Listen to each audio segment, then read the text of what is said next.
जी सच में क्यों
का दिन है। जो मुझे इस दुनिया में लेके आए थे आज वो हमारे संग ये हमारे लिए बहुत खुशखबरी है। और मैं जब से घुसा हूँ यहाँ पे आया हूँ हमें भी वो पुराने दिन याद आ रहे हैं जो हम लोगों ने इसको ज्वाइन किया था। एक बात बहुत अच्छी बोली हमें सर ने बोला एक थाईलैंड का टारगेट हुआ और फिर क्या चढ़ गया हिस्से में। ये हम लोगों को भी बहुत हुआ लेकिन ये बात है कि आप दूसरी जगह पे समझ आ गई ये बहुत अच्छी बात है। और आज से कुछ दिन पहले मैंने इस प्लान को देखा था आप ही लोगों की तरह और मैं अपना काम करता था 98 में लखनऊ आया था। मैं मेरा होम ग्राउंड इटावा है पढ़ाई लिखाई करने के लिए आया था। पिताजी हमारे मुसलमान थे और किसानी में काम था तो उन्होंने बोला कि नौकरी करनी है पढ़ाई लिखाई करो तो मैं लखनऊ आ गया। लखनऊ में पढ़ाई लिखाई करी अपने हिसाब से हर स्टूडेंट मेहनत करता है कि नहीं करता बोले आगे ना। मेहनत करने के बावजूद भी नौकरी नहीं लगी। अब आप बोलोगे नहीं सर आप तो पढ़ाई लिखाई अच्छे से नहीं की होगी यही तो हुआ। ये बोला आप बोल सकते हो ये बात सच है कि नहीं सच है? कितने लोग इस बात से सच बोल सकते। लेकिन मैं आपको एक बात बता देता हूँ हिंदुस्तान में इतने युवा है हमारे इतनी मेहनत करते हैं कि एक हद खत्म है। लेकिन दोष आता है कि बहुत बेचारा पढ़ाई लिखाई नहीं हुआ लेकिन बेरोजगारी इतनी है। हर युवा मेहनत करता है हर स्टूडेंट बहुत मेहनत करता है अपने हिसाब में कभी खेलना नहीं चाहता है उल्टे पुल्टे काम नहीं करना चाहता है बहुत मेहनत करता है। लेकिन बात वही आ जाती है कि गुरुजी ने हमारे स्टोरी में बताया कि एक आम का पेड़ है उसमें 100 आम लगे हुए नीचे 100,000 लोग खड़े हुए कितने लोग मिलेंगे भाई बोलिए आप। इसमें किसकी किस्मत काम करेगी किसका भाग काम करेगा? क्या वो जो लोग हैं कितने बजे ललित जी बीटेक किया अपने 99,900 के खराब हो क्या कोई मेहनत नहीं करता है? सारे युवा पढ़ाई लिखाई करते हैं लेकिन नौकरी नाम की चीज है नहीं। कभी कभी हम लोग इस बिजनेस को लेके जाते हैं पूरा समझाने के बाद आज मैडम लोग आई स्पेशल नेहा जी ने आज बहुत तगड़ी बातें बोली और उन्होंने कुछ बड़ा करके दिखाया। मुझे बहुत अच्छा लग रहा था स्टेज पे आई हो और उन्होंने बोला कि मैंने आज 500 से ज़्यादा की टीम बनाई। बहुत सारी चीज़ें उनको सामना करना पड़ता है। इतनी तकलीफें नौकरी करने के लिए नहीं करते लोग नौकरी करना बहुत अच्छा लगता है। ये बात सच है कि नहीं सच है? चपरासी बन जाओ खुश है मैं भी पूछने वाला नहीं है खुश है। ये जरा सा काम मिलता है तो यहाँ एकदम स्टेज को उठा के लाते हैं। मैं भी सोचता था गुरुजी की स्पेशल पुत्रा साहब को लखनऊ से बुला के लाए देखो ये 20 महीने की एलईडी लगी हुई वहां पे डांस दिखाया जा रहा पर लाइव। ये बात सच है कि नहीं सच है? आज आप बहुत सारे लोग यहाँ पे आ रहे हैं किसी को धक्का मार के लेके आया गया होगा चलो आया गया होगा कोई बड़ा एहसान करके आया होगा चलो तुम्हारे कहना मान लेते हैं रोज आ जाते हो है। लेकिन आप सोच के देखिए आज इस कलयुग को कौन आगे बढ़ाने की कोशिश करता है? आप बता दीजिए आपको जरा। हमेशा लोग बुराई की बात करते हैं एक दूसरे की टांग खिंचाई करते हैं।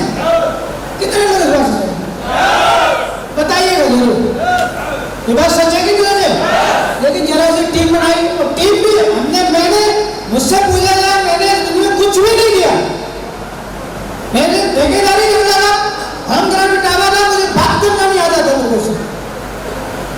लेकिन यह है कि मेरी बुद्धि ने काम किया, ग्रेट गुरुजी ने प्लान दिखाया, बहुत अच्छा लगा प्लान। मेरा कोई नानुकुर नहीं था, कोई ऐसा क्वेश्चन ही नहीं आया कि मुझे नहीं करना। मेरा एक सीधा साधा सवाल था, मैंने जिंदगी में कभी कोट पैंट नहीं पहना। अमूमन मैंने स्कूल में भी कभी टाई नहीं लगाई। मैंने सोचा इतना सूटेड बूटेड रहने का मौका मिल जाएगा। मैंने कहीं सुना था कि जो अमीर लोग होते हैं वो हमेशा कोट पैंट टाई में ही होते हैं। तो मैं आपको भी बताता हूँ, अगर आप किसी टाटा को जानते हो तो कभी जीन्स में नहीं देखेंगे उनको, बाटा को कभी आप जीन्स में नहीं देखेंगे, यहाँ तक कि बराक ओबामा को जानते कभी क्या देगा उनको जीन्स में। बाइडेन वगैरह आए वो उन लोगों तो अमीर बनने की कहानी होती कोट पैंट टाई। और ये तो मुझे गुरु जी से ये मैंने कहीं सुन रखा था।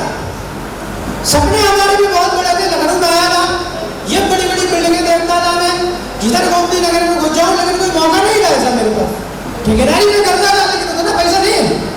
बातें कहने को कोई भी बोलता है मुझे कि मैं बिजनेसमैन हूँ, ऐसे बोलते लोग। पान की भी गुमटी खोल लो, बोला मैं बिजनेस है रोक तोड़ा है।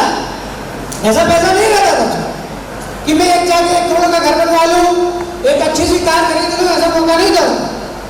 हर बिजनेस में इतना कंपटीशन है, लोग 1-1 करोड़ रुपए लगा के बैठे हैं, उनके पैसे नहीं रहते जेब में। मैं एक व्यक्ति से मिला कल, वो 20 लाख रुपए मार्केट में उन्होंने बांट के रखा है। मैं प्लान दिखाने के लिए गया उनको, 20 लाख रुपए लगाया उन्होंने, ब्याज में बांटते। बैंक 20% लेते हो कि वो साला 40% वसूलते हैं। तो मैंने कहा 20 लाख रुपए लगा के कितना पैसा मिल जाता है? बोला सर 1 लाख रुपए बचाना मुश्किल है, आधा तो मर ही जाता है। तो मैंने कहा लीगल है क्या? लीगल? बोला ये गुरुजी बिल्कुल अनलीगल है। अनलीगल काम करने के लिए मेहनत करते हो, ये बात सच है कि नहीं सच है? बोलिए। तो शुरुआत में बहुत सपने थे लेकिन कैसा कुछ मौका मिल नहीं रहा। प्लान बहुत अच्छा लगा, मेरा कोई नानुकुर था नहीं, इतना बढ़िया लगा प्लान। मैंने कहा गुरुजी ठीक है हमारी शुरुआत करिए। और प्लान किसी और नहीं दिखाया था, गुरुजी हमारे मित्र हैं। हम लोग गुरुजी के एरिया में रहने के लिए, जैसे हम लखनऊ में आए, मैंने ग्रेजुएशन किया, ग्रेजुएशन करके गुरुजी के एरिया में रहने का मौका मिल गया। ये मेरा सौभाग्य था। इतना बड़ा लखनऊ था, लखनऊ दुबक्का के बजाय इधर भी तो आ सकता था बाराबंकी की तरफ, लेकिन वहाँ भी मेरी किस्मत ने काम किया। मधुआपुर में रहने के लिए गया, मधुआपुर में गुरुजी भी रहते थे और मैं अपना काम करने के बाद फिर ही जल्दी हो जाएगा। एक हमारा घर था, उसमें एकदम से जीना लगा हुआ था, जीने पे मैं बैठ जाता था 4 बजे, और उधर से हमारे गेट में गुरुजी। और मैं आपको एक बार बात बता देता हूँ पते की, आज जिसकी सानिध्य में रह के आप लोगों को काम करने का मौका मिला और जो आज आपकी देख रेख करते हैं वो कोई एक आम आदमी नहीं, एक खास आदमी है जिनकी वजह से आज मैं हूँ और आपको स्पेशल आशीर्वाद मिलता है। गेट का चाहता हूँ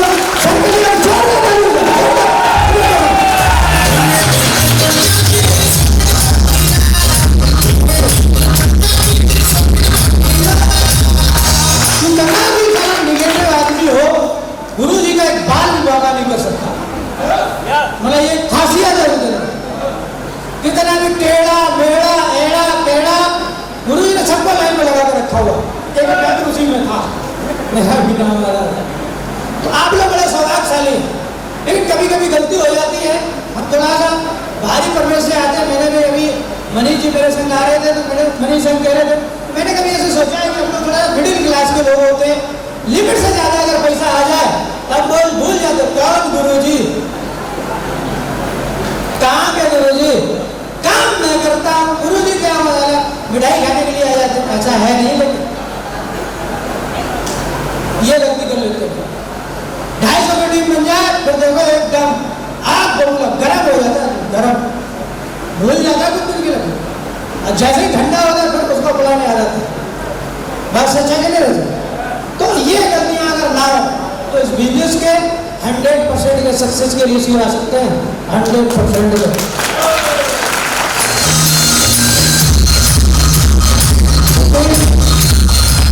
नॉर्मल आदमी में देखता हूँ ना, बोलना सीखता है, पैसा 1 मिनट नहीं करता।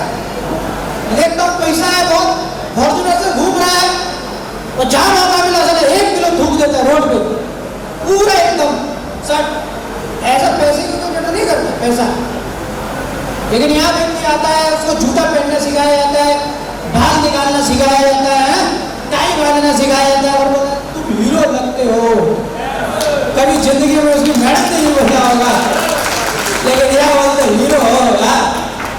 इस समय हीरो का नाम सुन के एकदम बेकाबू हो जाता है। ऐसा होता है क्यों? मैं आपसे रिक्वेस्ट करता हूँ ये हीरो वाला काम ना करें, तो ये 2024 आ नहीं जाएगा, हर व्यक्ति डायमंड बन सकता है यहाँ पे बैठा। और इसमें जो मेन जो लाइन होती है, मैं काम करता था, मैंने काम किया, जैसे प्लान देखा, मुझे दिखाया, बहुत अच्छी तरीके से मेहनत करी, और कोई काम नहीं था, गुरुजी का हमेशा संग रहा। लेकिन मेरा एक ही बात था, मैं ठेकेदारी करता था, समय मेरे पास कम रहता था, और एक चीज ने मुझे डायमंड बना दिया। गुरुजी के पास प्लेटिना बाइक थी, ससुराल में दहेज में मिली होगी गुरुजी को, दहेज में तो मिली थी गुरुजी। गुरुजी सुबह नौकरी पे जाते थे, जिंदगी में मैंने कभी नौकरी नहीं करी, ये मेरा इतिहास रहा लखनऊ में रहने के बाद, मैंने कभी नौकरी नहीं करी, कभी नहीं नौकरी करी, किसी की नौकरी नहीं करी, मुझे कोई अंदाजा नहीं था। लेकिन गुरुजी ने नौकरी करी। सुबह सुबह का समय गुरुजी आ जाते थे अपनी प्लेटिना को लेके। हमने बहुत दिन देखे हैं, जैसे हमने काम को किया था तो बहुत छोटी सोच के साथ किया था, बड़ी बड़ी सोच नहीं थी। ये नहीं सोचता था कि बहुत सारा पैसा आएगा और इस तरीके से हमारी भी कभी एंट्री होगी और गुरुजी के संग में रहने का मौका मिलेगा, ऐसा कभी मैंने सोचा नहीं था। बस ये अनारस कर लिया, गुरुजी ने बोला कर लो, एक मित्रता भी थी, बोल दिया तो कर लिया। फिर गुरुजी ने शुरुआत की, मैंने काम की शुरुआत की, समय बहुत ज़्यादा रहता नहीं था और हम अपने हिसाब से काम करते थे। उस समय गुरुजी ने भी हमारे हिसाब से हमारे संग रहे। कभी कभी हम गलती करते हैं कि नया व्यक्ति ज्वाइन करता है, उसको संग अपने एकदम अपने हिसाब से बोला, गुरुजी उठता नहीं है, सुनता नहीं है, मानता नहीं है। लेकिन गुरुजी हमारे साथ 2 महीने रहे और 2 महीने गुरुजी ने हमारे हिसाब से काम किया, मेरे हिसाब से काम किया। और 2 महीने के बाद पता चला गुरुजी ये एकदम सेट हो गया है, फिर अपने हिसाब से काम कराया। तो सुबह का जो काम था मैं भी एकदम सेट हो गया और मेरे पास थोड़ा भी समय रहता था, गुरुजी आ जाते थे।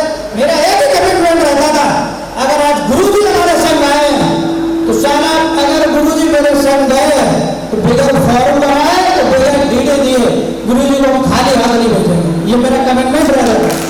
और अगर मैं झूठ बोल रहा हूँ तो गुरुजी बैठे आप पूछ सकते। मैं ये कहता था मेरा समय खराब हो सकता है, लेकिन गुरुजी का समय खराब नहीं हो सकता है। कीमती वक्त निकाल के आते हैं, लेकिन गुरुजी लोगों को लगता है कि अप्लाई आ गया सुबह से, इनके तो कोई काम है नहीं, अपने हिसाब से फिर वो लोग काम करने के लिए निकलते हैं। मेरा ऐसा कभी नहीं रहा, ये मेरा एक हमेशा शुरुआत रही। अगर सर आए हैं तो सर को कभी खाली हाथ नहीं भेजा, कभी सर का समय खराब नहीं होने दिया मैंने कि कीमती वक्त निकाल गया और जो मर्जी हो वो, ऐसा कभी रहने नहीं दिया। और ये काम करते धीरे धीरे करके हमारा नेटवर्क बना। मेरा चेक आया 235 रुपये का। उस समय गुरुजी ने मेरी बहुत सारी आईडी लगवा दी थी।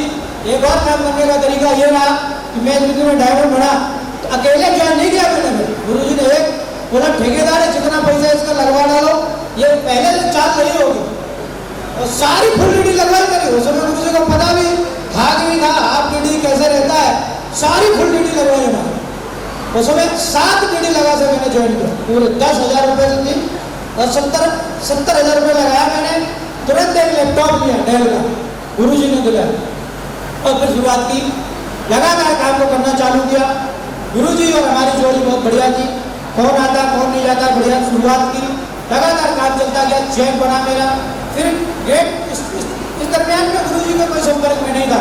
गेट मेंटर आज हमारे बेटे हुए, इनको देख के मैं मोटिवेट होता हूँ और पूरे हिंदुस्तान में डंके की चोट पे काम होता है।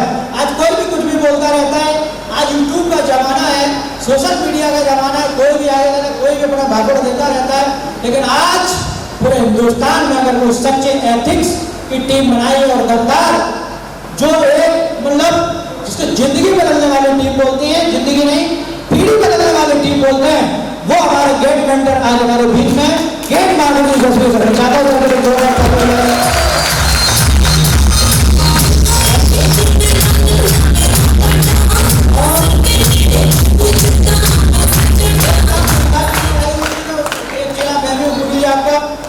और एक मौका मिला मुझे इस तरीके से फंक्शन में जाने का। यहाँ एक छोटा सा फंक्शन तो है नहीं, लेकिन ये आज फिर भी यहाँ पे 1000 डायमंड के लोग बैठे हैं। एक फंक्शन में जाने का मौका मिला मुझे। मैंने फंक्शन देखा नहीं था। आज से 7-8 साल पुरानी बात है, इस तरीके से ये नहीं देखा था। इस समय ये एलईडी नहीं हुआ करती थी, ये बड़ी बात थी एलईडी देखना। बोलो आगे ना। मैं गया दिल्ली में, फंक्शन था, वहाँ देखने के लिए गया। इस तरीके से हॉल था बड़ा सा, मैं घुसा उसके अंदर देखा पूरी तरफ चारों लाइटें दिखाई दे रही है, एकदम धुआं उड़ रहा है स्टेज पे और एकदम सूटेड बूटेड लोग हैं, बढ़िया लग रहे हो। मैं कभी टाई उस समय नहीं लगाता था, एकदम वहाँ टाई वाई लगा के सब घूम रहे हैं, एक दूसरे से हाथ मिला रहे हैं, और कैसे हो, क्या जिंदगी बनाना चाहते हो, ये करना। मैं यार कम बहुत तगड़ा है, कर लेना चाहिए। और वहाँ मैं जाके फंक्शन में बैठ गया, भीड़ बहुत ज्यादा थी, सीट नहीं मिली मुझे, मैं पीछे ही खड़ा हो गया।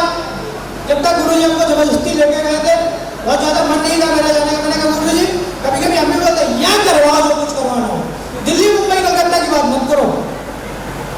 क्या बोलेंगे लीडर, यहाँ गुरुजी जो कुछ बताओ, लेकिन लखनऊ से बाहर नहीं आएंगे, या कहाँ तराई क्षेत्र से बाहर नहीं आएंगे, वो तराई बनी रहेगी, तराई क्षेत्र के बाहर जाना पड़ेगा। दिल्ली गया फंक्शन देखा बढ़िया एकदम, और वो वहाँ पे भी हमको एक मिले शख्स, और मुझे नहीं पता था कि मेरे साथ जिंदगी रहने वाले हैं, और वो कोई और नहीं, और सर की एक डायमंड सिप थी, वो कोई और नहीं, मेरा ये भाग था। लगता कोई और डायमंड बनता तो इतना काम नहीं मैं कर पाता, लेकिन वो जो डायमंड बन रहे थे वो कोई और नहीं, ग्रेट महागुरु जी मिस्टर लाल बहादुर शर्मा सर की डायमंड सिप।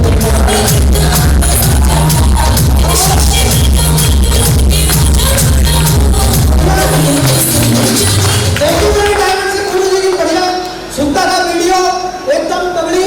उस समय ये एलईडी जो थी, ये जो देख रहे हैं ना, ये दो हो जाती थी, दो, आधा इधर आधा इधर। मैंने कभी देखा नहीं था, एकदम ये फटी और एक एंट्री हुई, वो कोई और नहीं, गेट महागुरु जी माधव सर थे, उनकी एंट्री देखी, मुझे लगा यार बहुत तगड़ा काम है, और वहां से आगे फिर शुरुआत की मैंने लगातार। कभी किसी ने कुछ भी बोला हो, मैं कभी रुका नहीं इसका। बहुत सारे काम करने के लिए तैयार भी हो जाते हैं, लेकिन कभी कभी गुरु जी कहानी सुनाते हैं, मैंने भी आपने शायद सुन रखी हो, कहने से दीवारें चल जाती हैं, ऐसा सुना? तो कभी बहुत सारे लोग निगेटिव करते रहते, तो कभी कभी निगेटिव होने का मन करता है, लेकिन वो फंक्शन देख के बाद मैं कभी निगेटिव नहीं हुआ, लगातार लोगों को बताना जारी किया। और उसमें सबसे बड़ा एक रोल होगा, उस समय कोई सोशल मीडिया और डिजिटल मीडिया का जमाना बहुत ज्यादा था नहीं। हम लोग की जो डीडी जो आती थी, वो डीडी में गुरु जी को देखा था। गुरु जी पढ़े लिखे थे, हमको ज्यादा कुछ करना आता नहीं था। गुरु जी की वहां से जब दिल्ली से लौट के आए, तो उस समय मेरा लेवल बहुत ज्यादा नहीं था, 100 लोगों की टीम रही होगी, और 100 लोगों की टीम में एक हफ्ते की मैंने 50 डीडी भेजी। उस फंक्शन के बाद 50 लोगों की ज्वाइनिंग कराई,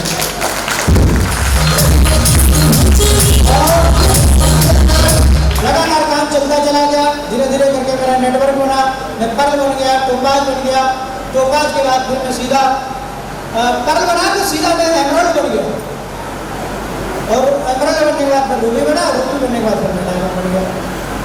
इसमें अगर देखा जाए तो बहुत बड़ा अगर आपको काम करना है, तो सबसे ज्यादा डायमंड बनने का जो मुझे सौभाग्य जो मिला, वो उसमें टारगेट चलता था।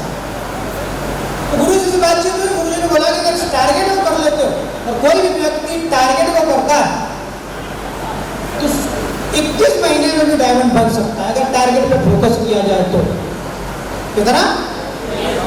उस समय टारगेट में जो शर्मा जी ये जो थाईलैंड का देख रहे हो ना, इसे दोगुनी डीडी हुआ करती थी, 2 गुना। इसमें कंपनी बहुत मेहरबान है, 2 गुना डीडी हुआ करती थी। लगातार हमने चालू किया, टारगेट जीता, मैंने टारगेट जीत के लगातार मैंने 60 टारगेट जीते, उस 60 टारगेट में मैं डायमंड बन गया। और आज दिन तक मैं आपको बताने की कोशिश यही कर रहा हूँ, जिंदगी में मुझे कोई परेशानी हुई नहीं। इस बात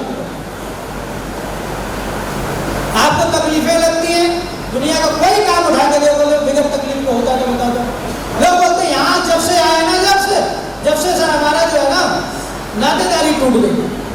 तो इससे पहले क्या कभी सबसे नातेदारी जुड़ी है उसकी? बोला सर यहाँ लड़ाई झगड़ा बहुत होता है, उससे पहले तो कभी लड़ाई झगड़ा हुआ नहीं उससे कभी। ये बात सच है कि नहीं सच है? तो बस मैं यही कहने की कोशिश कर रहा हूँ, मैं लगातार काम करता रहा, गुरु जी का आशीर्वाद रहा।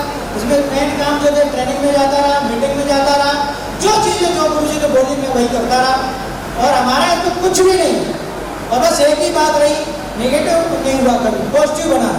स्थिति परिस्थिति अपलाइन ने भी कभी बोला है, डाउनलाइन ने भी बोला, एक बाद मेरा चेक नहीं बन रहा था, चेक साइज थोड़ा कम था, मैंने गुरु जी को फोन लगाया, गेट गुरु जी को लाल बहादुर समाज मेरा चेक उस हफ्ते का वो थोड़ा कम था, तो गुरु जी ने बोला लगा तुम लखनऊ के कोई जो गहरा कुआं उसमें कूद के जाके डूब के मर जाओ। तो एक बात ये भी था कि मान सकता था बुरी बात सर की, मान सकता है कि नहीं मान सकता, लेकिन नहीं, मैंने नहीं मानी। मैंने कहा गुरु जी कोई ना कोई हमारे इसमें भी राज होगा जाना, फिर उस हफ्ते में कभी चेक मेरा डाउन नहीं हुआ, या कोई अपना जरा सा भी बोल दो तो दोनों में एकदम खतरनाक कहानी हो जाए। 10,000 की नौकरी के लिए धूप चाटने के लिए तैयार है मार्केट में, धूप चाटने के लिए और सुबह एकदम सुबह 7 बजे पे हो जाएगा यहाँ एकदम 8 बजे गुरु जी फोन करा, अभी तो गुरु जी उठाई ऐसे लग रहा है बिल्कुल अंग्रेज हो रहा है। तो कहने का मतलब ये है कि अगर आपको बोला जा रहा है काम करने का सबसे अच्छी तरीका अर्ली मॉर्निंग है, और आपको लगता है कि पूरी टीम निकले, ऐसा हो नहीं सकता है। जो मेन बॉडी के लोग हैं अगर वो निकलना चालू करें, पूरी टीम में चेक नहीं तो चेका बनते हैं, चेका।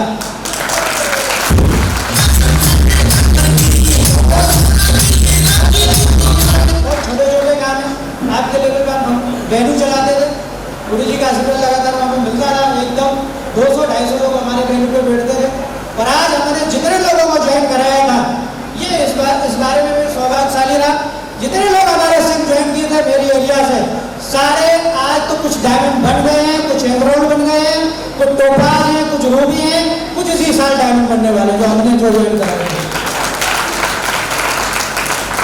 तो मैं आपसे यही कहना चाहता हूँ, आज ग्रेट गुरु जी को मैंने तो जो बताया है वो हमारी बाड़ी थी, मैंने जो है अभी बहुत ज़्यादा नेटवर्क नहीं बनाया, मेरा 35,000 से ज़्यादा की टीम है पूरे हिंदुस्तान में, लेकिन अगर आपको 35 लाख और 35 करोड़ की टीम बनानी है, आज हमारे बीच हमारे गेट महागुरु जी हैं। अगर आप सुने उनको, अभी तक जैसा भी माहौल है मुझे नहीं पता है, लेकिन अगर आप सुनेंगे किसी भी चीज़ को सीखना पड़ेगा, आप सीखेंगे तो नहीं करते। कुछ लोग आते हैं उड़िया के ऊपर से चेंज कर लेते हैं, कोट पैंट टाई पहन लेते हैं और बाल सेट कर लेते हैं, लेकिन अंदर से जो उनको सीखना चाहिए, जो डेवलपमेंट होना चाहिए वो नहीं करते। बाल काटना रख लेंगे, गुरु जी की तरह जूता वो वाला पहनना चालू कर लेंगे, लेकिन गुरु जी की मेहनत कोई नहीं देखना चाहता है गुरु जी ने कैसे किया। तो आज आपको जानने का मौका मिलेगा। और दुनिया में आने वाला जो समय है वो डिजिटल मार्केटिंग का है। आज हो सकता है कि लोग आपको मना करते हो, कुछ भी बोलते हो, लेकिन आने वाला जो भविष्य वो नेटवर्क मार्केटिंग का ही है। बस हमें 65 साल लगे रह पाएंगे, और सफलता का कोई पैमाना नहीं होता है, नापा नहीं जा सकता उसको। 3 साल 4 साल सफल होने के लिए मार्केट में लोगों ने पूरी जिंदगी लगा दी है। आज धीरू भाई अंबानी को जानते हैं तो धीरू भाई उन्होंने पहले बहुत मेहनत करी होगी तब जाकर उनको जानते हैं, या 3 से 4-5 साल में थक जाता है आदमी, जबकि यहाँ लगातार उसको पैसा भी आता रहता है, अपलाइन गाइड भी करते रहते हैं, सबको समझाने के बावजूद जो है कभी एंटीना पे कौवा बैठे। बात सही है कि नहीं सही है? तो इन सब चीज़ों को एंटीना पे कौवा ना बैठे, सही से कैसे काम को किया जाए और किस तरीके से ज़्यादा टारगेट किए जाए। गलतियाँ सभी से होती हैं, गलती करना कोई बुरी बात नहीं है। एक बार एक आदमी जो दोनों कान में पट्टी बांध के घूम रहा था, दोनों ऐसे, पहले एक कान में बांध के घूम रहा था, तो किसी ने बोला यार ये इसमें क्या होगा, बोला इसमें जो है प्रेस कर रहा था, फोन आ गया, फोन उठा के कान में लगा लिया। तो बोला दूसरी इसमें क्या हो गया, बोला दोबारा आ गया, दोबारा इसमें लगा लिया। मतलब एक बार तो समझ में नहीं आया। तो गलती करना बुरी बात नहीं है, लेकिन लगातार अगर गलती करते रहेंगे तो फिर हम जहाँ से आए वहीं चले जाए। तो कैसे गलती दोबारा ना हो, कैसे बिजनेस को बड़ा किया जाए, हिंदुस्तान में कैसे बड़ा काम हम कर सकते हैं, कैसे लोगों की निगेटिविटी को झेल सकते हैं, टीम को मल्टीप्लाई कैसे कर सकते हैं, आज उन सभी में महारत जिन्होंने हासिल की है, आज वो गेट